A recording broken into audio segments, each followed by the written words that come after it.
Welcome to Words with Willy, featuring Father Willy Crespo from St. Timothy's Episcopal Church in San Diego. I'm your host, Carl Streeter.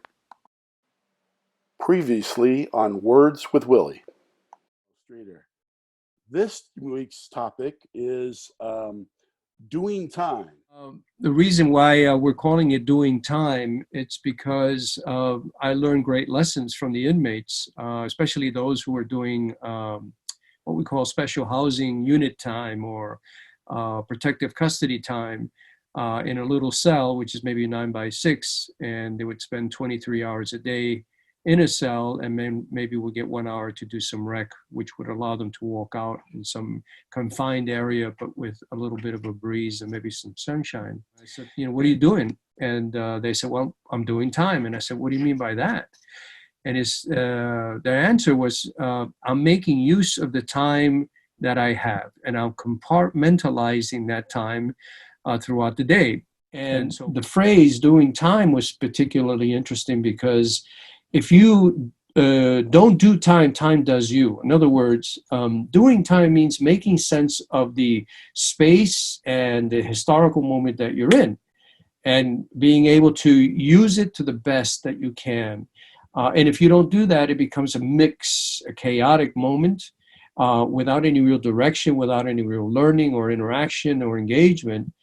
And you become bored, you become stagnant, and so you lose a lot of your drive. And that's a great example.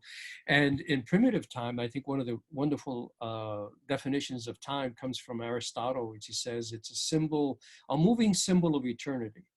And so he calls time a moving symbol of eternity. The seasons come, summer, spring, winter, fall.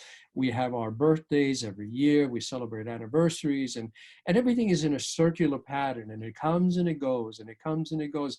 And what happens is if you don't address the aspects of that year or that time with something new, with something engaging and something important or different, it becomes cyclical and becomes deadening, because then it becomes, oh yes, it's Thanksgiving again, oh yes, it's Christmas again, oh yes, it's my birthday again, and you don't see the freshness, the newness of what it offers. I bring this up because we are, in a sense, doing time right now because of this COVID-19, where many of us are home. And so the question we want to raise is, are you doing time, or is time doing you? An inmate that I remember in particular, whose name I won't mention, but who was doing pretty much life in prison. And I asked him, how do you do this? And he says, my cell is my monastery. And in my cell, I'm able to reach out into the universe and touch the beauty of all of life, because I am not limited by this cell. My mind and my heart are not limited by the walls that I'm in between. And so it's an attitude. And that's why I think it's important for us, especially for young couples who have children. Because now we can see into the event that we're doing, into the time that we have, into the meaning that's available to us. And we have more control about how we live in those moments than we think we have. And so that when we move into the new normal, whatever that might be, we're moving into it as wiser people, aware of what is given to us in the moment. Welcome back to Words with Willy. I'm your host, Carl Streeter, and of course, our fearless leader, Father Willy, is here with us. And I just wanted to ask him, what topic did you bring up for this episode? Well, I've been thinking about the idea of eternal return. It's an idea begun by Friedrich Nietzsche, who was a German philosopher of the 19th century.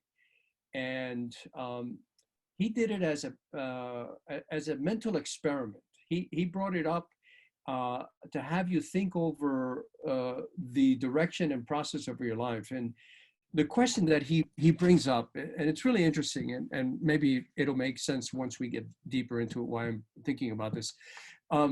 He begins by saying, what if a demon were to come to you and tell you that your life as you're living it right now is going to be the same tomorrow and the same the day after that?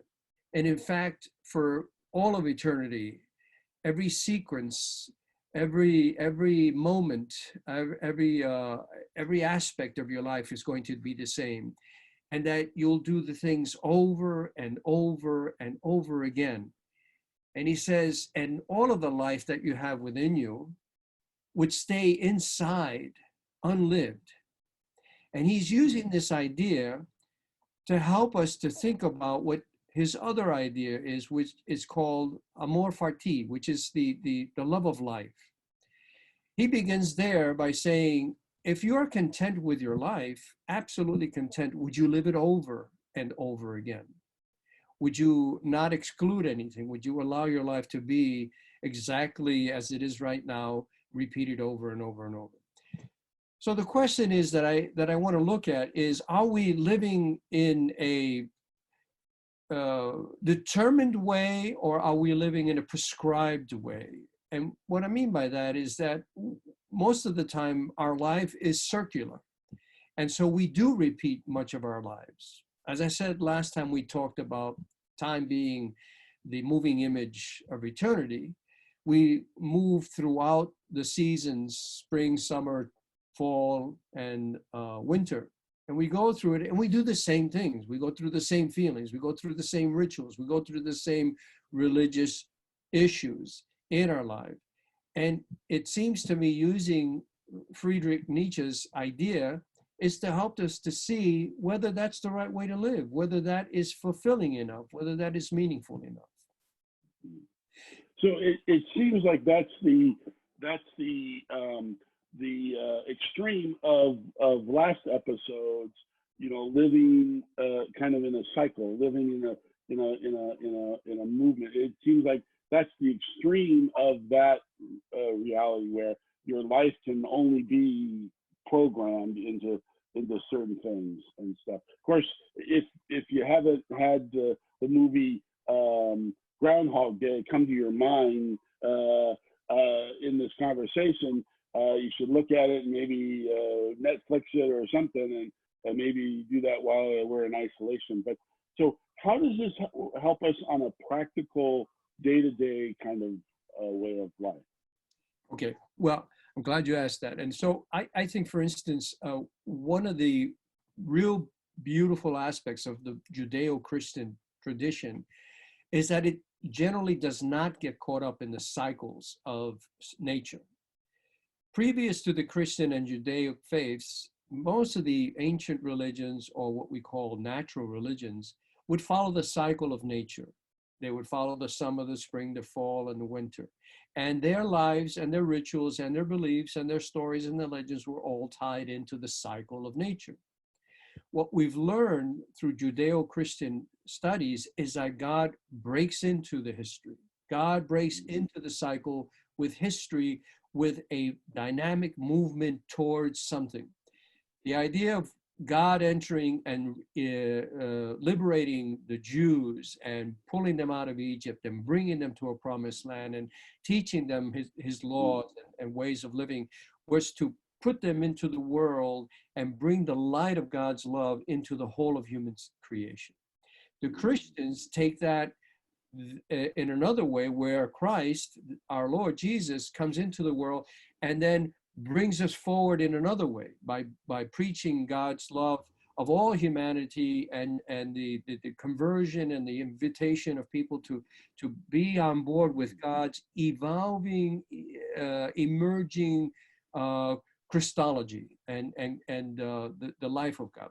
So the reason why I bring this is that our faith, although we find ourselves caught up in the cycles of faith and the holidays and the rituals of our faith, we really have at the helm of our faith this bursting energy of newness, this dynamic of creation that is at the very essence of our faith that we have almost forgotten about.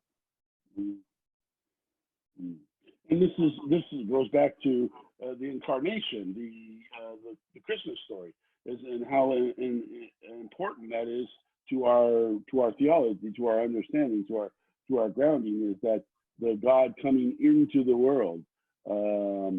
Although you can still see it in the creation story, God created the world and He's still good. You can kind of still see that. Yeah, I think you're probably pointing, well, how is it going to help us today, right?